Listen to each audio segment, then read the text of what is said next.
Welcome back, students. Today we will learn about data node.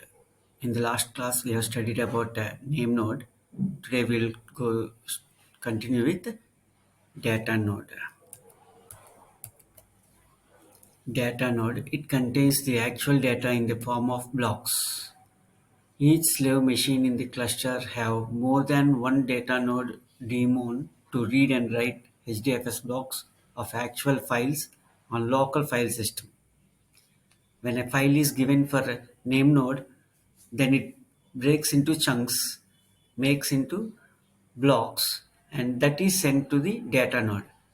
Now, in order to perform this read and write operations over data node, daemons are present,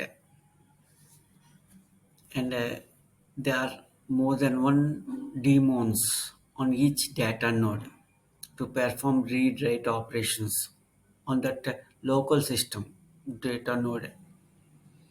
During read and write, data nodes communicate with each other. While performing these read-write operations, the nodes will communicate with each other while writing or reading. After completion of one block, it communicates with the other block so that continuity will be maintained. It also continuously sends heartbeat messages to name node to ensure connectivity between name node and data node. Name node has to identify whether a data node is alive or crashed. For that, data node sends heartbeat continuously to the name node. With this, name node identifies that data node is alive. If no heartbeat is received, then name node identifies that data node is already crashed or failed. So the task has to be assigned to any other data node. Data node takes the responsibility to act accordingly based on the instructions given, whether to delete, add, or replace any blocks. Let us see the diagram, understand this diagram. It gives you a good picture. Here is a 30 TB of data is loaded to name node. This is to be stored on this system. So name node, this breaks into blocks, each of size 128 MB.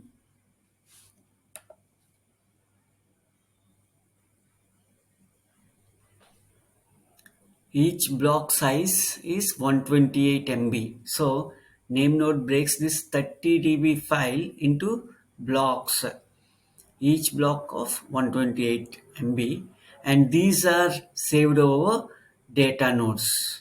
And here default replication factor is 3. So defaultly the data packets or blocks might be replicated 3 times over these devices.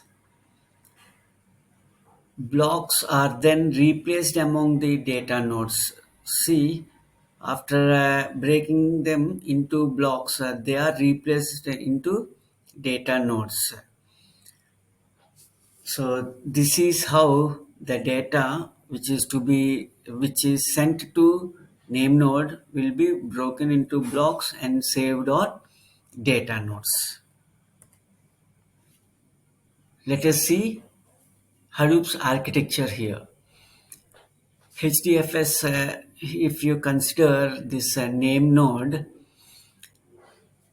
when there is a file, it breaks the file into blocks.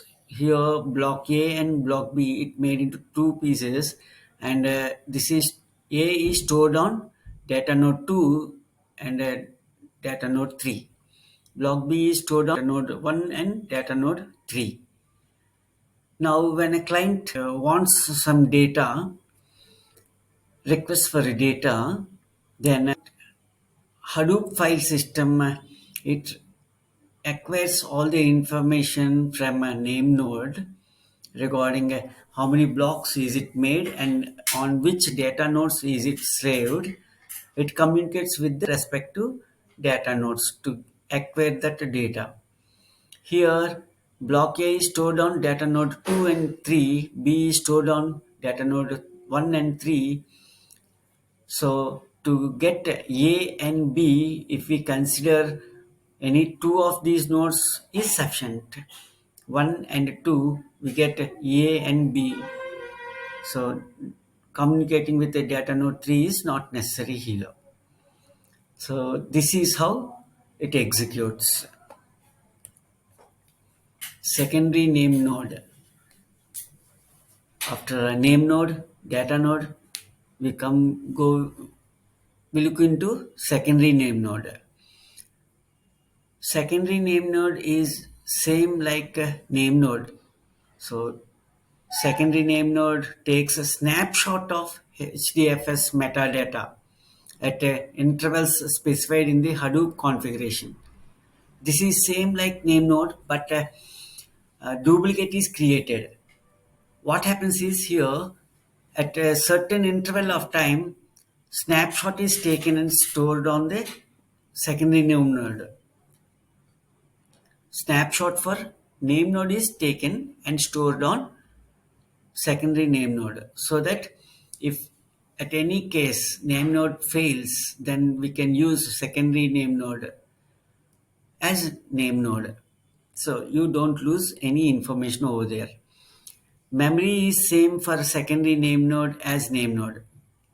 Secondary name node will run on a different machine because name node is separate and secondary name node is separate. Both systems are separate, runs on different machines. If it runs on the same machine, if a system fails, then we can't recover the data. So the both systems are different. When name node fails, the secondary name node snapshot helps to minimize downtime and data loss. Name node failure requires human interaction to reconfigure cluster to use SSN, secondary name node, as primary name node. So if at any case name node fails, then human interaction is required to configure secondary name node and make it as name node. So name node, data node, and secondary name node are data daemons. Now we are going with job tracker. Job tracker daemon is liaison between application and Hadoop. This is a mediator between application and Hadoop. There is only one job tracker daemon per Hadoop cluster and runs on master node of the cluster. Only one daemon, job tracker daemon, runs over full cluster because this runs over name node. When code is submitted to cluster, the job tracker determines execution plan by determining which file to process, assigns node to different tasks, nominates all tasks as they are running. When the job is submitted to the cluster, job tracker determines which file, which block has to be sent to which node, and what task is to be assigned to a certain device, and also it monitors everything, how it runs and all. When a task fails, job tracker will automatically relaunches task on a different node. When any device fails, so because everything is tracked by job tracker, what all the task assigned to that certain device will be assigned to any other device, relaunches that task, so that all the reflections will be present. If you consider about job tracer, client when requests for some code, job tracker which is present on name node, it acquires metadata, file name, blocks, number of blocks, sizes, everything present on the name node. It acquires the data and deals with respect to rack number, respect to data node to collect those data, and finally it provides you the output. Task tracker. Communicating daemons also follow master slave architecture.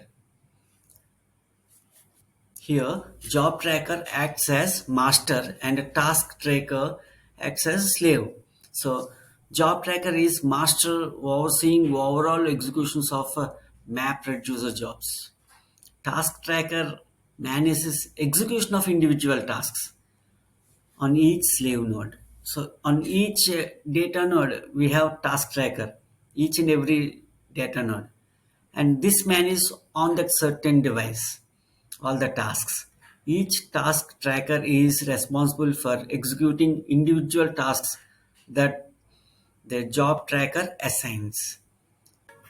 Task tracker is responsible to execute each individual tasks over that certain device which is assigned by job tracker. Single task tracker per slave node.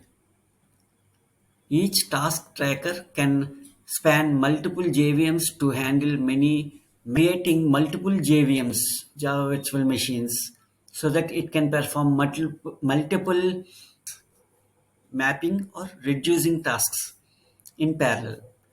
Responsibility of the task tracker is to constantly communicate with job tracker. So task tracker responsibility is to communicate with job tracker so that it indicates that it is alive.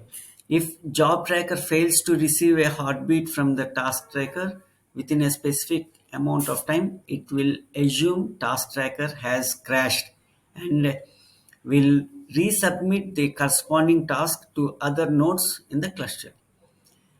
At any certain period of time, if the heartbeat or the packet receiving to job tracker fails, then immediately job tracker identifies that this data node is failed and this task is resubmitted to another device so that it completes all the tasks. So no data or transactions are lost. Any modifications will be retained back. See this architecture regarding task tracker. When client wants some information, job tracker it assigns the task to task tracker.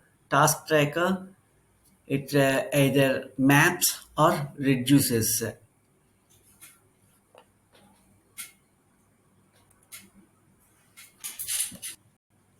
The next one, map reducer, I will continue in the next class or next recording. Thank you guys.